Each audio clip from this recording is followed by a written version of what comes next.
Halo semuanya, teman-teman. Sekarang kita akan menjawab live TikTok yang belum terjawab ya minggu lalu, hari Selasa kemarin. Kita akan live TikTok kan setiap hari Selasa malam jam 8 malam ya. Jadi yang belum terjawab karena sudah lewat jam 9 malam akan gua jawab di video-video seperti sekarang ini ya, teman-teman. Oke, langsung gua sharing sound. Ini dia live TikTok di yang terakhir kemarin ya, yang belum terjawab ya, nggak banyak sih. Jadi yang pertama dari Ibu atau Bapak Akira. Kok tes planning untuk orang perorangan untuk tahun depan baiknya gimana ya, Ko? Dan ngambil keuntungannya gimana ya, Ko? Jadi teman-teman, yang pertama adalah teman-teman tidak usah pusingkan dahulu karena masih lama. Sekarang kan bulan April nih, baru tanggal 1 April ya. Ini masih masih berapa bulan lagi ya? Masih 9 bulan, masih lama teman-teman ya. Percuma lu pikirin sekarang, percuma lu bahas sekarang karena belum bisa dipraktekkan, gitu. Jadi menurut gua nanti sekitar bulan Oktober, November barulah kita pikirkan, kita bikin test planning-nya, baru kita bikin Oktober, November dan diaplikasikan di Januari. Oke?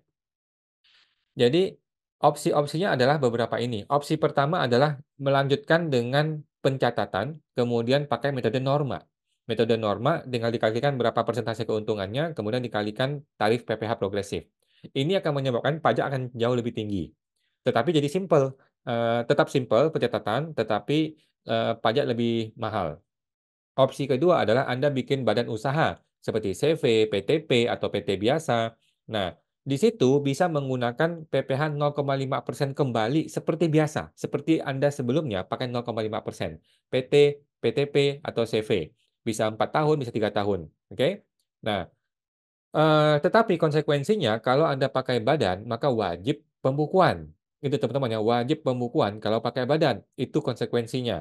Pembukuan sebenarnya tidak terlalu ribet sebenarnya, cuman lu perlu rajin atau rutin atau disiplin untuk menginput-input aja data-datanya ya, pembelian, penjualan, uang bank, uang kas bisa diinput semua, gitu doang sih. Jadi cuma ada dua opsi. Opsi pertama adalah jalan yang mudah tetapi lebih mahal. Opsi kedua adalah jalan yang murah tetapi lebih sulit sedikit gitu ya. Ada opsi ketiga nih. Opsi ketiga adalah kalau lu punya istri, kemudian istri itu belum punya NPWP. Nah, bikinlah NPWP nama istri, kemudian dia bisa pakai 7 tahun kemudian, pakai 0,5%. Ini baru ide ya teman-teman ya, belum pernah ada yang praktekkan ya.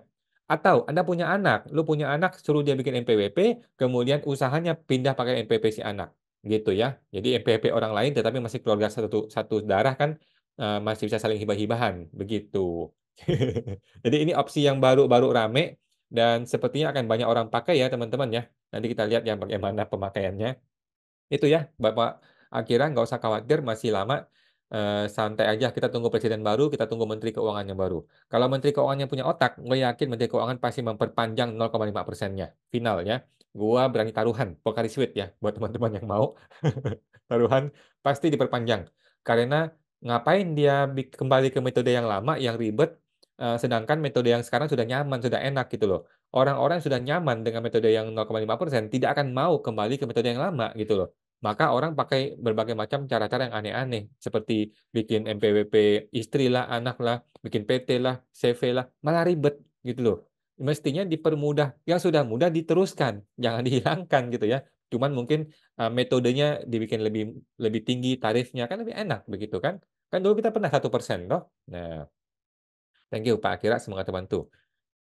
Bapak Mtrix, nah akhir terjawab, makasih kok. Siap, thank you Pak Mtrix. Kemudian ada Bapak Mtrix, kemudian Bapak Sandi Halman, makasih Pak atas masukannya. Untuk penurunan omset ini, apakah perlu diberitahukan ke AR-nya agar aman? Jawaban gue tidak perlu ya. Teman-teman yang punya omset naik, tidak perlu kasih tahu AR. Omset turun, tidak perlu kasih tahu AR. Oke. Bisnis kita itu tidak perlu lu terlalu khawatir teman-teman ya. Kita tuh banyak orang terlalu khawatir, terlalu fear, takut.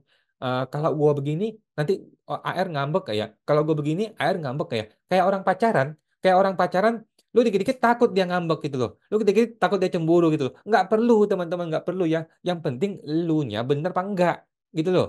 Yang penting lu sebagai pengusaha sudah betul atau belum. Kalau emang sudah betul, mau omset turun kek, mau omset jatuh kek, mau omset naik kek, nggak masalah, teman-temannya. Tidak perlu lu memberitahukan kepada AR lu kalau perusahaan lu mengalami perubahan, mau omset lah, mau penghasilan lah, apapun gitu ya, seperti orang pacaran, nggak perlu, teman-teman ya. Nah, Kecuali Anda mau meminta pengurangan PPh 25. Kalau sudah bayar PPh 25 nih tiap bulan, tiba-tiba lu merasa omset gue turun jauh nih, gue mau turun PPh 25, itu boleh, itu pakai surat. Nah, surat itu masih dikirimkan secara resmi dan disetujui oleh KPP, barulah Anda boleh menurunkan pembayaran PPh 25. Yang di luar itu nggak perlu. Teman-teman yang di luar itu nggak perlu ya. Kita bukan pacaran sama si AR, nggak perlu. Semua teman tuh Pak Sandi Halman. Di Halman. Ibu Sri Hayati, prefer kena pajak seperti dividen kok? Tidak, Bu ya, tidak. Kalau prefer itu tidak kena pajak. Memang bukan objek pajaknya. Ingat ya teman-teman, prefer itu kalau CV. Kalau dividen itu PT. Oke, kalau PTP bagaimana? PTP ini nggak jelas mau prefer atau mau dividen. Silakan Anda pilih sendiri. Thank you Bu Sri, semoga terbantu. Kemudian Kata Bapak Bapak Sri, Ibu Sri kata Bapak Mtrix, Ibu Sri tidak Pak ya? Iya, prefer tidak kena pajak. Thank you Pak Mtrix. Bapak Dior, Pak, kalau 0,5% habis, tahun depan ganti UMKM jadi punya anak. Oh, maksudnya bikin MPP anak, kemudian UMKM ya. Tadi barusan gue ngomong. Terus UMKM saya tutup langsung itu bisa nggak? Jawabannya bisa ya. Jadi ini tax planning yang bakal dilakukan oleh banyak orang ya. Dia bikin MPP atas nama anaknya atau istrinya, kemudian UMKM-nya diteruskan oleh istri atau anak ini selama 7 tahun ke depan. Sementara kita bagaimana? Nah, kita ini tinggal berhenti saja UMKM-nya, tidak usah bayar lagi, tetapi tetap lapor SPT ya Pak ya. Nah, tetap lapor SPT tahunan. Jadi Bapak nanti akan makan dari mana? Dari hibah dari anak atau dari istri. Gitu. Ya ini hal yang tidak melanggar hukum dan banyak orang akan lakukan ini. Sehingga tujuan dari PP 55 supaya orang bisa naik pajaknya nggak tercapai gitu loh ya. Jadi lebih baik PPh UMKM diperpanjang saja, selama-lamanya aja. Cuman mungkin tarifnya diubah, bisa lebih tinggi dan sebagainya. Itu lebih lebih enak ya daripada lu menghilangkan PPh final, orang tetap pakai metode itu, cuman pakai ganti anaknya lah, ganti istrinya. Jadi jadi jadi nggak efektif gitu loh. Oke, Pak Surya Utomo, Pak Dirjen, tolong diperpanjang dong. Thank you Pak Dior, semoga terbantu. Hayati, kemudian Bapak Mtrix, Bapak Dior. Oke, kemudian ada Bapak Lis. Kok kalau SPT biasanya 1770S. Sekarang jadi konsultan arsitek. Itu kalau gitu harus 70 ya. Betul, Bu ya, betul ya. Jadi kalau kita Eh, jadi 70S itu hanya untuk orang yang punya A1 ya, lembar A1 dari karyawan. Nah, saran gua udahlah semua orang pakai 70 polos saja ya, semua orang pakai 1770 yang polos. Karena ini lengkap. Ini bisa untuk karyawan, bisa untuk pengusaha, bisa untuk dua-duanya, bisa untuk lengkap. Jadi gunakanlah 70 yang polos supaya lengkap. Kalau yang S itu cuma ada satu syarat minimal ada A1-nya dari kantor. Kalau ada boleh pakai S. Kalau nggak ada nggak bisa. Kalau dia kan arsitek nih, konsultan arsitek nggak bisa kan, nggak ada A1. Ya sudah, pakailah 70 polos. Betul, thank you Bu, semoga terbantu. Bapak Mtrix, cetak SPLN, setahu saya tidak diwajibkan punya NPWP ya.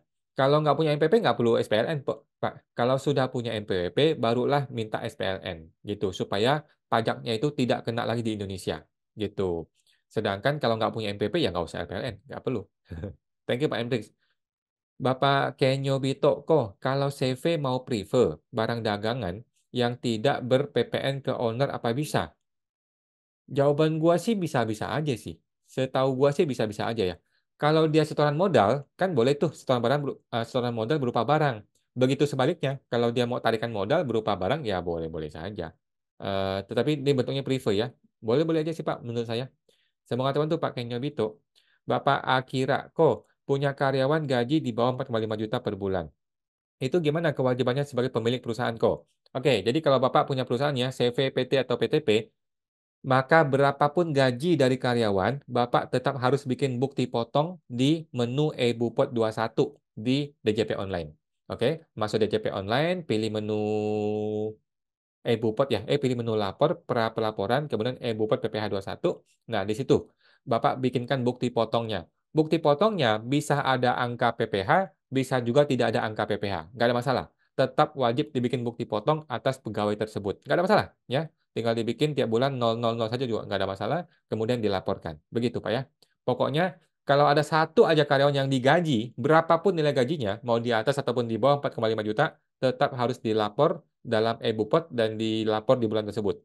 Oke, kalau tidak ada pegawai sama sekali, nggak ada orang sama sekali yang dibayar, mau pegawai, bukan pegawai, pegawai tidak tetap, semua nggak ada nih, maka tidak usah lapor PP 21 di bulan tersebut. Gitu, oke? Thank you Pak Akira, semoga terbantu. Bapak Lis, ada Bapak Mtrix, Bapak Kenyobito, Bapak Akira. Oke. Oke. Kemudian ada Pak Siu 2013.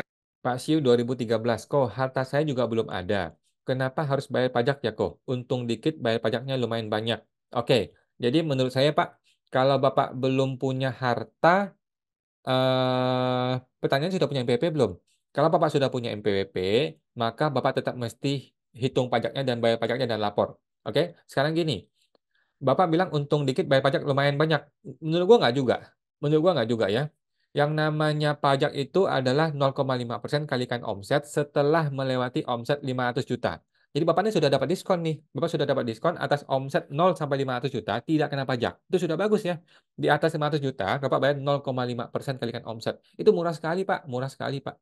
Ya. Jadi menurut gua sudah sangat murah dan terlalu murah gitu ya untuk yang UMKM. Jadi menurut gua coba bayar aja Pak, bayar aja 0,5% setelah melewati 500 juta. Enggak mahal kok seharusnya ya. Semoga terbantu Pak Siu. Bapak Eka Mustafa. Kok kalau PT UMKM terus bagi hasil, itu jadi gimana ya untuk pencatatannya? Oke, PT UMKM terus bagi hasil. Pertama begini, kalau bagi hasil itu kepada pemegang saham, jadi dia PT bagi hasil tetapi pemegang saham nih, maka itu namanya dividen. Dividen itu pajaknya itu 10% kalau dia tidak investasi dan 0% kalau dia investasi. Oke ya, dividen. Cara kedua, bagi hasil, kalau dia bukan pemegang saham nih, Bapak boleh jadikan dia sebagai pegawai, bayar sebagai gaji. Ya, sebagai gaji, potong PP 21, selesai. Cara ketiga, hutang piutang, tapi tidak disarankan lah. Ya, lebih baik dividen atau gaji. Beres, gitu Pak. Semoga teman tuh Pak Eka. Bapak Skipper, kok kalau PTP pinjam uang, jaminan tanah pribadi apa bisa? Dari segi SPT lapornya gimana? Secara praktek bisa, Pak. Secara praktek bisa nih, Bapak bawa sertifikat tanah nih kepada bank. Bank keluar tuh uangnya kepada PT. Perjanjiannya kepada PTP gitu ya. Yang penting kan ada jaminan gitu. Tetapi yang jadi masalah adalah bunga atas pinjaman. Bunga atas pinjaman, ada kemungkinan si orang pajak nggak terima. Dia akan koreksi fiskal. Dia bilang, ini bunga tetapi bukan harta lu yang dijaminkan gitu. Kalau gue sih gue lawan. Karena dengan alasan bunga ini walaupun pakai aset pribadi, tetapi bunga ini berhubungan dengan 3M. Bunga ini adalah dengan atas hutang, di mana hutang itu dipakai untuk operasional perusahaan, sehingga berhubungan dengan 3M ya. 3M itu mendapatkan, menagih, dan apa itu, memperoleh penghasilan, gitu ya. Jadi kalau gue sih gue lawan, tetapi kadang-kadang ada AR yang iseng, atau pemeriksa pajak yang iseng, ya dia koleksi fiskal aja. Gitu. Oke, semoga teman tuh Pak Skipper. Bapak es krim biru. Kalau Privo cuma buat direktur aja boleh, komisarisnya nggak ditransfer.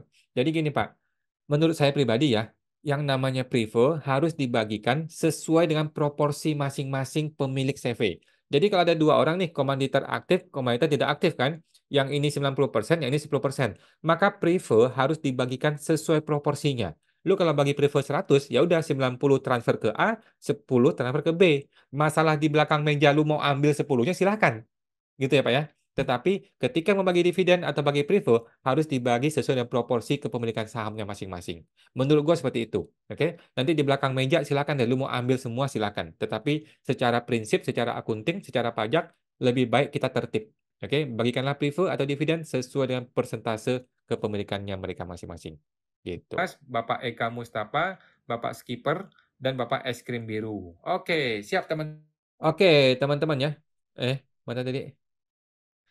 Oke, teman-teman ya, sudah beres. Jadi kita ada live TikTok hari Selasa malam, teman-teman jam 8 malam ya.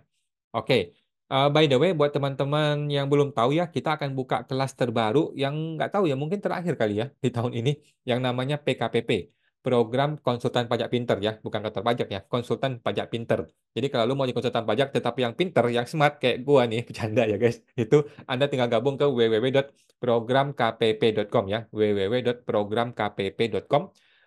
Di sana teman-teman akan berlatih bagaimana caranya menjadi konsultan pajak yang pinter, yang bukan cuman cari-cari klien, yang gitu-gitu ya. Enggak. Kita mau segera membantu teman-teman bisa menghasilkan uang minimal 1 miliar per tahun ya dalam bisnis ini, dunia perpajakan dan akunting ini ya, dengan tidak stres, tidak pusing, tetapi banyak duitnya. Gitu teman-teman ya. Silakan bergabung di www.programkpp.com. Batch berikutnya itu bulan Mei.